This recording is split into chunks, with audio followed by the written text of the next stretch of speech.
زمانے بھر میں یہ قاعدہ ہے کہ جس کا کھانا اسی کا گانا۔ حضرت حکیم الامت فرماتے ہیں کہ زمانے بھر میں یہ قاعدہ ہے کہ جس کا کھانا اسی کا گانا، تو جن کا ہم کھا رہے ہیں انہی کے پھر گیت ہم گا رہے ہیں۔ کائنات ارضی اور سماوی پر سب سے بڑا، سب سے شاندار، سب سے خوبصورت، سب سے ٹھنڈا، سب سے امن والا جو انقلاب ہے وہ میرے نبی پاک نے برپا فرمایا۔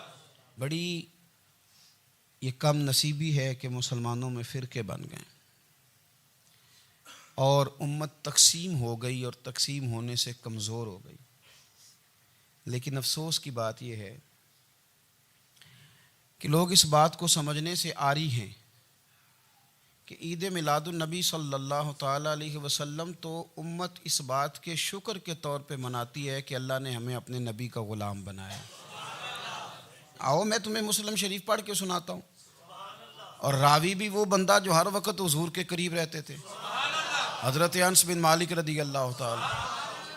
آپ فرماتے ہیں مجھے وہ دن بھولتا ہی نہیں، میں بھلا سکتا ہی نہیں جس دن میرے نبی پاک مکے سے ہجرت کر کے مدینہ طیبہ تشریف لائے۔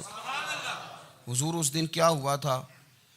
تو حضرت انس بن مالک فرماتے ہیں ساری بیبیاں چھتوں پہ چڑھ گئیں، ساری عورتیں اپنے اپنے کام میں مصروف ہوتی ہیں، کوئی کسی وجہ سے چھت پہ چڑھ جائے تو چڑھ جائے، ساری کٹھی تب بھی چڑھتی ہیں جب گلی میں کچھ اور ہو، جب کوئی انوکھی بات۔ ساری بیبیاں چھتوں پہ چڑھ گئیں، بچے درختوں کے ساتھ چمٹ گئے، اور فرماتے ہیں کہ 70 کے قریب لوگ حضور کی سواری کے آگے تھے اور باقی سینکڑوں کی تعداد سے سواری کے پیچھے تھے، اور فرماتے ہیں یہ الگ منظر تھا۔ اور یہ مسلم شریف میں نعرہ موجود ہے، مسلم شریف میں یہ صحیح مسلم میں موجود ہے کہ جب حضور مدینے آ رہے تھے تو مدینے والے نعرہ لگاتے تھے یا محمدہ یا رسول اللہ، اور چلتے ہوئے لگا رہے تھے یا محمدہ یا رسول اللہ کا وہ نعرہ لگا رہے تھے۔ اور پھر حضرت انس بن مالک فرماتے ہیں یہ دو منظر یہ تھے، ایک تیسرا منظر بھی تھا۔ مدینہ شریف کے اندر کچھ قبیلے تھے، آج بھی ایسا ہونا نہیں چاہیے، یہ اسلام نہ صرف اس کو ناپسند کرتا ہے بلکہ اس کی تردید کرتا ہے۔ چھوٹی برادری بڑی برادری آج بھی تقسیم ہے، نہیں ہونی چاہیے۔ عرب کے اندر بھی تقسیم تھی، کچھ قبیلوں کو چھوٹا جانتے تھے، کچھ کو بڑا جانتے تھے۔ ایک قبیلہ تھا بڑا قبیلہ، بنو نجار کا، چودھریوں کا قبیلہ، سیٹھوں نوابوں کا قبیلہ، بڑے لوگوں کا قبیلہ۔ اس قبیلے کی بیٹیاں ایک کونے میں دف لے کے بیٹھ گئیں۔ نبی پاک صلی اللہ تعالیٰ علیہ وآلہ وسلم کے غلاموں بات کو سمجھیں۔ ایک منظر یہ کہ عورتیں چھتوں پہ، آج ہم منع کریں گے کیونکہ یہ پردے کی آیتیں نازل ہونے سے پہلے کی بات ہے، اب آیتیں آ گئیں، اب ہم یہ اجازت نہیں دیتے۔ عورتیں چھتوں پہ چڑھ گئیں، مرد گلیوں میں نعرے لگانے لگے، اور بنو نجار قبیلے کی بیٹیاں، چھوٹی بچیاں وہ ایک کونے میں دف لے کے بیٹھ گئیں اور وہ پڑھنے لگیں طلع البدر علینا۔ اب تو میلاد غریبوں میں رہ گیا ہے، ہمارے یہاں فیشن ہو گیا ہے، جب حالات خراب ہوتے ہیں تو لوگ برکت کے لیے میلاد کراتے ہیں، اور جب امیر ہو جاتے ہیں پھر انہیں میلاد کے جائز ہونے کی دلیل ہی کوئی نہیں ملتی، پھر وہ یہ فیشن ہے۔ بندہ تھوڑا سا پڑھ جائے نا دو چار چیزیں تو ہر چیز کو غلط کہنا اس کی طبیعت ہوتی، پھر یہ فیشن ہے کہ میری سوسائٹی نہیں ہو گئی، کتابیں نہیں ہو گئیں، فرنیچر نیا ہو گیا، دوست نئے ہو گئے، تو مذہب وہی پرانا۔ اوئے ہوئے کوئی ترقی کرنی چاہیے، پھر وہ ترقی کرتے ہیں بیچارے، اور جن کی پیچھے 10 نسلیں اور 50 نسلیں میلاد مناتی آنے کو اتنی دلیل کوئی نہیں ملی، سبحان اللہ۔ جن کی دادی وضو کر کے کھیر پکاتی تھی 11ویں کی، جب امیر ہو جاتے ہیں تو انہیں 11ویں پکانے کی دلیل ہی نہیں ملتی۔ اب آپ امیر ہو گئے میرے بھائی، آپ کا فیشن ہے، یہ طبیعت کا حصہ ہے۔ آپ چاہتے ہیں کہ میں وہ کام کروں جو درویش لوگ، سادے لوگ نہیں کرتے۔ تم اپنے معاملات کو بچانے کے لیے نعرے لگاؤ تو تمہارے پاس ساری دلیلیں ہیں، لیکن یہ تمہارا نصیبہ ہے کہ تم جھوٹوں کے نعرے لگاتے ہو، لیکن یہ غریبوں کا نصیبہ ہے کہ میلاد والے رسول کا نعرہ لگاتے، یہ غریب کا حصہ ہے۔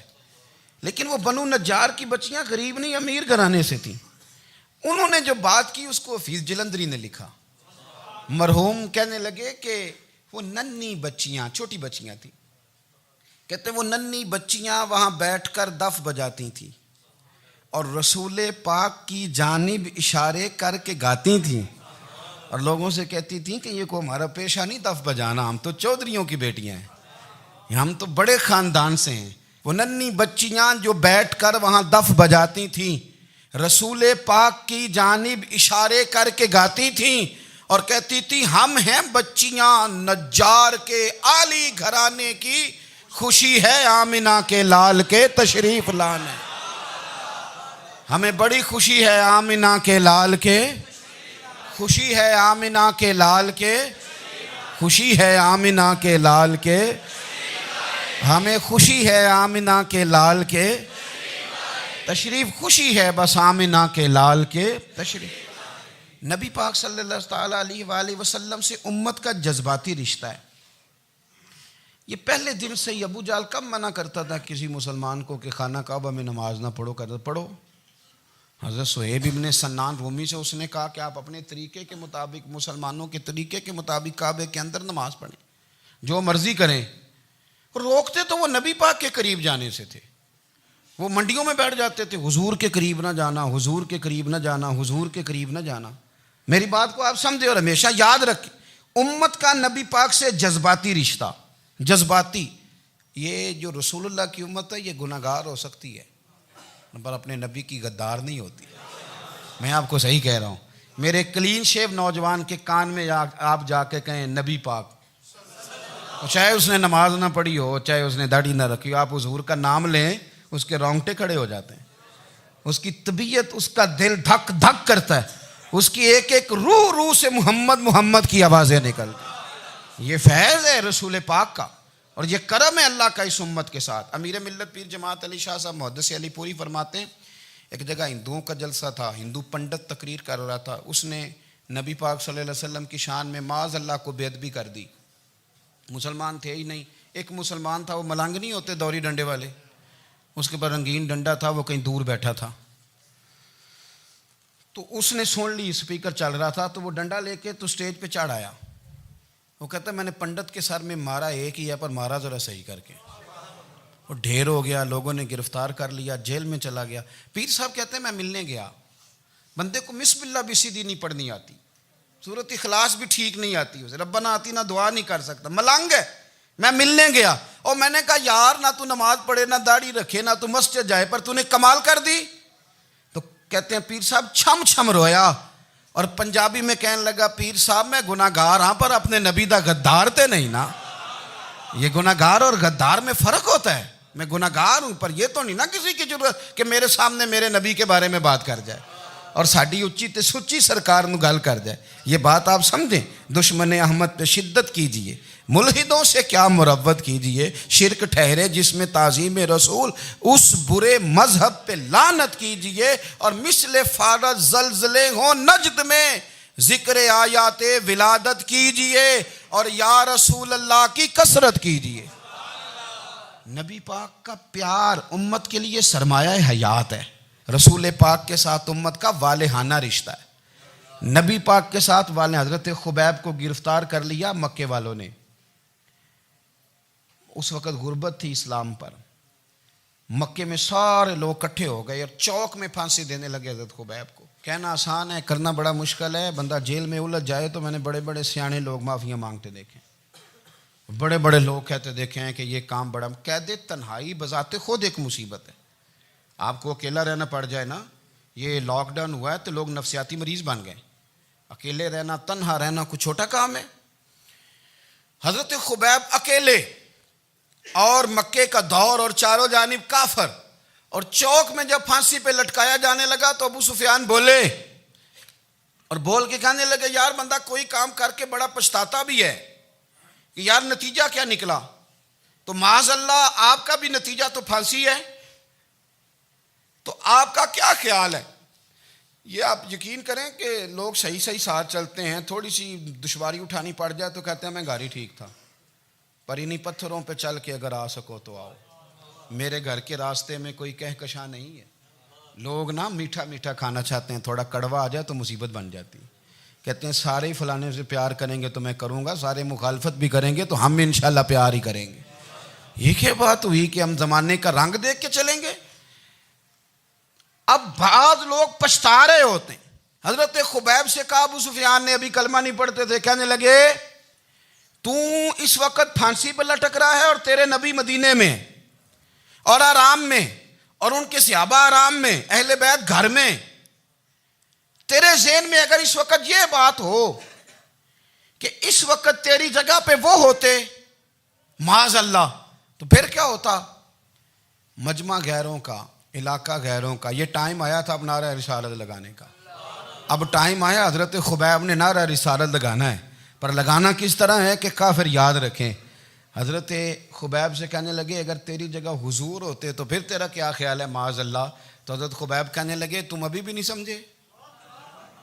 ٹھیک ہے میں مکے میں اکیلا ہوں, سارے لوگ مدینے میں ہیں, پر میں پچھتا نہیں رہا, میں تو فخر کر رہا ہوں. میں فخر کر رہا ہوں اس لیے کہ چوری کر کے جان نہیں دے رہا, مدینے والے کی عزت پہ جان دے رہا ہوں.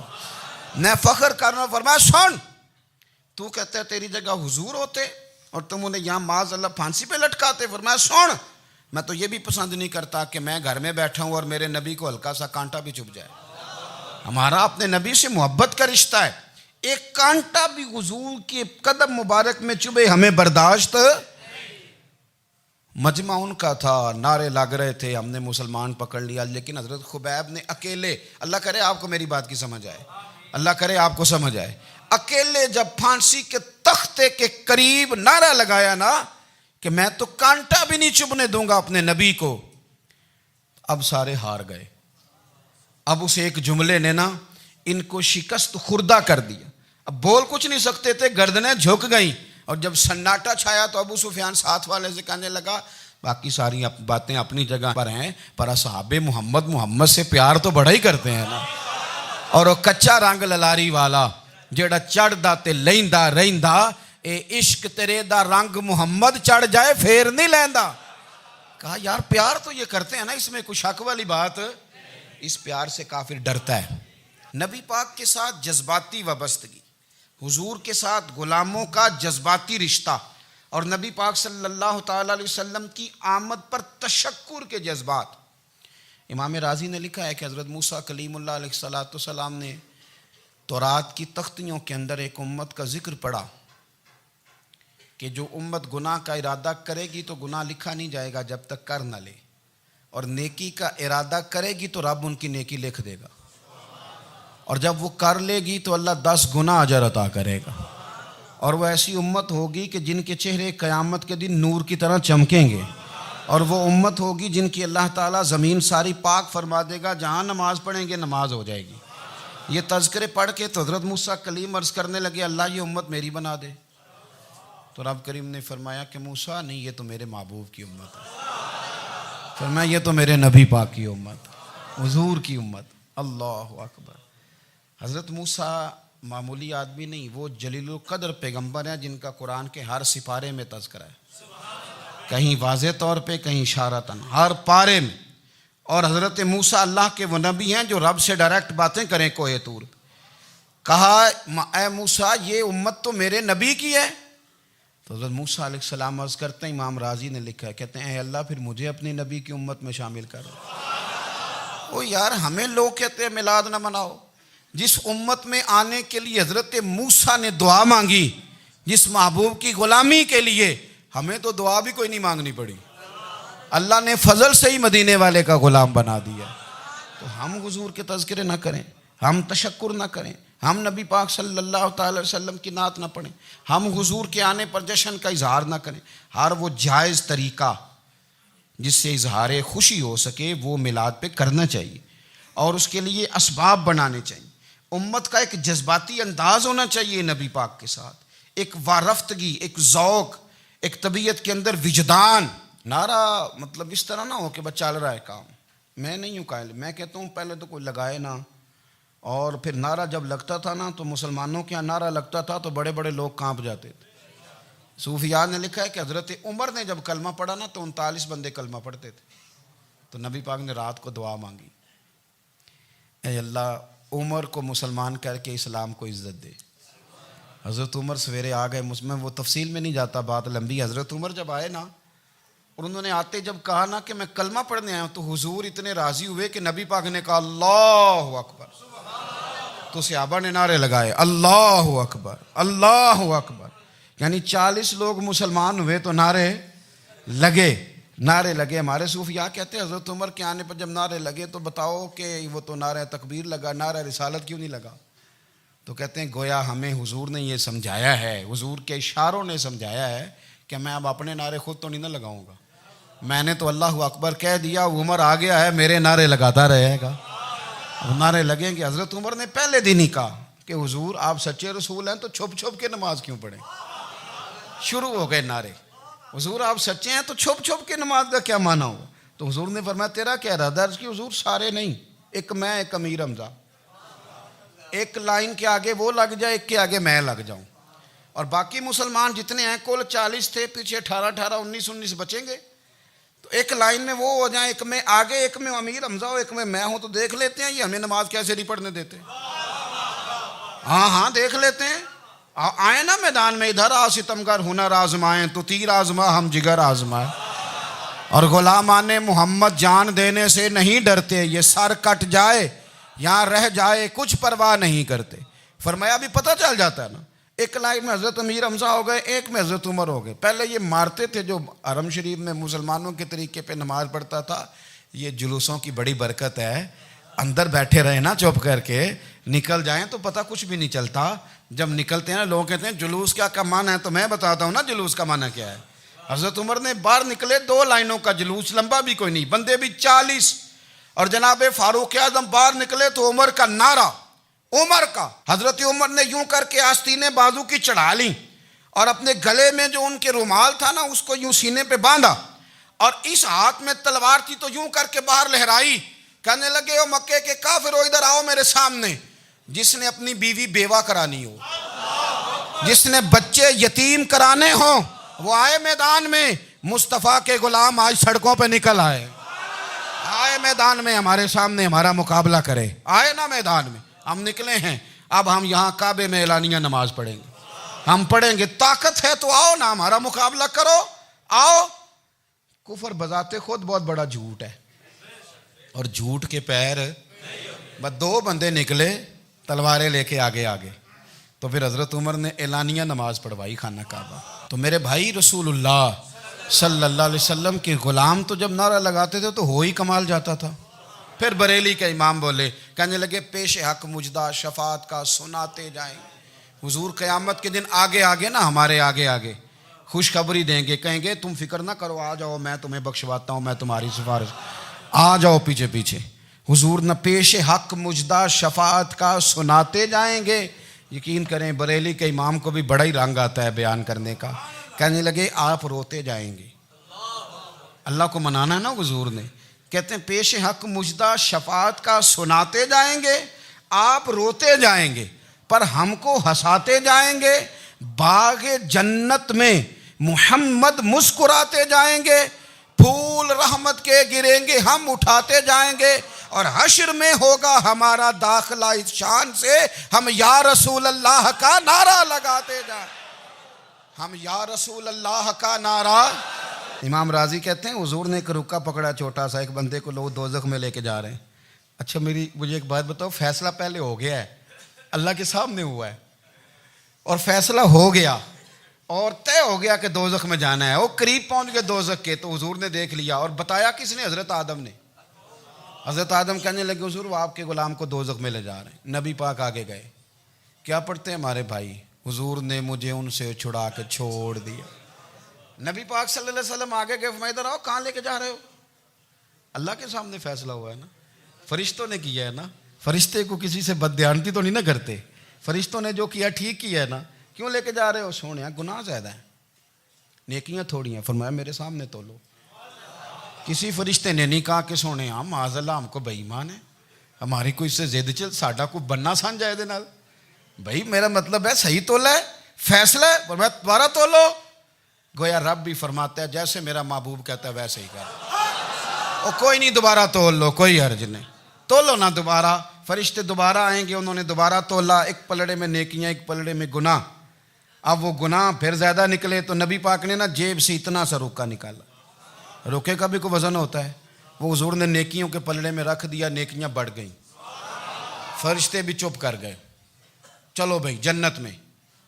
میری طرح کا تھا نا پتہ سارا ہے سردار نے کیتی ہے, پتہ تو تھا نا اسے من آنم کے من دانم, تو سیدھا حضور کے قدموں سے جا لگا. کہنے لگا سونیا میں تو ساری زندگی گناہ کرتا رہا, یہ کون سی نیکی ہے؟ تو حضور فرمانے لگے چپ کر, جنت کا دروازہ کھول گیا, تو جا جنت میں. حضور رکے میں کیا ہے؟ فرمایا تو نے ایک دن درود و سلام نہیں پڑھا تھا, میں نے تیرا سنبھال کے رکھا ہوا تیرا درود شریف, وہ نعرے رسالت بھی تو نے لگائے تھے, وہ تو کھول کے میرے تذکرے میں نے تیرا سنبھال لیا. دوزخ میں میں تو کیا میرا سایہ نہ جائے, کیونکہ رسول پاک سے دیکھا نہ جائے.